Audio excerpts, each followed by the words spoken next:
Hello बच्चों, let's read the question. The question says which of the following statements for the order of a reactions is incorrect. कि मतलब order किसी भी reaction के लिए incorrect कौन सा स्टेटमेंट है। पहला स्टेटमेंट बोल रहा है order for reaction is always whole number. Second बोल रहा है कि order can be determined only experimentally.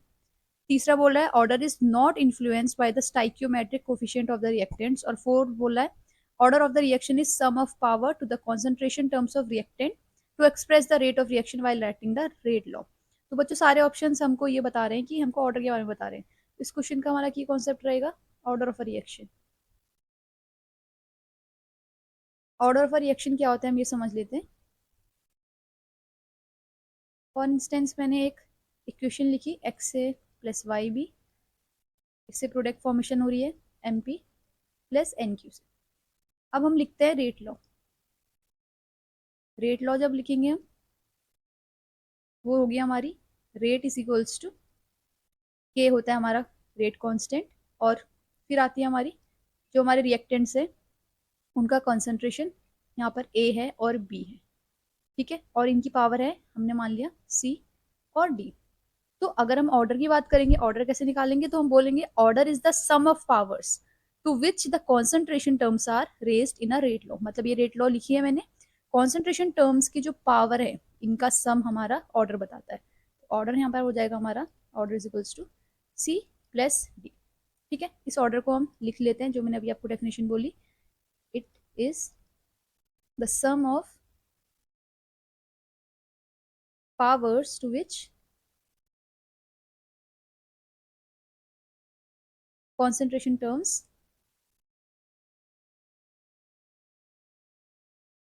are raised in a rate law। अब एक एक करके हम इसके बाद अपने ऑप्शंस डिस्कस कर लेंगे। पहला ऑप्शन बोल रहा है कि order of a reaction is always whole number. देखिए बच्चों क्या होता है, जो हम ऑर्डर डिटरमाइन करते हैं, ऑर्डर हम एक्सपेरिमेंट्स के थ्रू डिटरमाइन करते हैं, अलग अलग एक्सपेरिमेंट्स करते हैं तब हमको पता लगता है कि क्या ऑर्डर है। तो हम बोल सकते हैं कि वी डिटरमाइन ऑर्डर एक्सपेरिमेंटली। तो जब हम डिटरमाइन करते हैं तो हमको जो एक्सपेरिमेंट करने के बाद जो वैल्यूज मिलती है वो हमारी जीरो भी हो सकती है, होल नंबर भी हो सकता है, इंटीजर भी हो सकता है, फ्रैक्शन भी हो सकता है। It can be zero, positive, negative, fraction, कुछ भी हो सकता है, या क्या होल नंबर भी हो सकता है। होल नंबर, अब हमें ऑप्शन में बोला जा रहा है कि सिर्फ होल नंबर होता है। होल नंबर क्या रहते हैं हमारे, जो हमारे स्टार्ट होते हैं जीरो से, जीरो से स्टार्ट होते हैं, 0 1 2 3 ऐसे करके। ये बोल रहा है सिर्फ ऑर्डर हमारा यही हो सकता है, लेकिन ये जरूरी नहीं है। हमारा ऑर्डर 3/2 भी हो सकता है, 5/2 भी हो सकता है।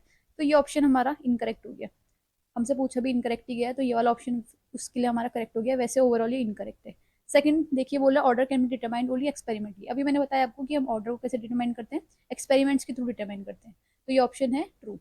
तीसरा ऑप्शन बोल रहा है कि order is not influence by the stoichiometric coefficient of the reactants. देखिए मैंने ये बनाई हुई है हमारी रिएक्शन, इसमें हमारे कोफिशिएंट्स ये हैं एक्स और वाई। तो अगर हम देखो रेट लॉ में जब हम देख रहे हैं तो ए की पावर है सी, बी की पावर है डी। इसका मतलब ये जरूरी नहीं है कि जो इनकी पावर भी हो वो इस टाइप से हो, ए की पावर एक्स और बी की पावर हो जाएगी हमारी यहाँ से वाई। मतलब यहाँ पर हम क्या कर रहे हैं, स्टाइक्योमेट्रिक कोफिशिएंट हमारी पावर को क्या कर रहे हैं, डिफाइन कर रहे हैं, और इसमें ऑर्डर आ रहा है। तो देखिए जरूरी नहीं है, क्योंकि हम यहाँ पर देख रहे हैं जब यहाँ पर ए की पावर सी है, बी की पावर डी है, तो जरूरी नहीं है कि जो इनकी पावर्स है, मतलब जो पावर्स हैं वो इनकी स्टाइकोमेट्रिक कोफिशिएंट ही हो। ठीक है, हो भी सकते हैं नहीं भी हो सकते, यहाँ पर मल्टीप्लाई होगा ए की पावर एक्स या बी की पावर वाई। तो यहीं पे ये बोल रहा है कि order is not influenced bye stoichiometric coefficient. तो ये बात सही है कि नहीं होती है, वो हो भी सकती है उसकी पावर, ऑर्डर उससे डिटरमाइन हो भी सकता है। मतलब अगर अब इससे होगा तो ये ऑर्डर हमारा एक्स प्लस वाई होगा, लेकिन जरूरी नहीं है ऐसा हो। तो ये ऑप्शन भी सही है। डी ऑप्शन देखिए, order of reaction is sum of power to the concentration terms of reactant to express the rate of reaction while writing the rate law. ये हमने रेट लॉ लिखी हुई है, ठीक है। ये क्या हमारी sum of power, sum of power of the concentration term of reactants. ये ए है, ये बी है, हमारी रिएक्टेंट है, इनके कॉन्सेंट्रेशन टर्म है, और इनकी पावर का सम, मतलब इसका सी है इसका डी है, तो हमने क्या बोला इसकी पावर के सम हमारा ऑर्डर बताता है। तो ये वाला ऑप्शन भी करेक्ट है। तो इनकरेक्ट ऑप्शन हमको मिल रहा है ऑप्शन ए। फाइनल आंसर हो गया हमारा ये। I hope you understood this question बच्चों। Thank you.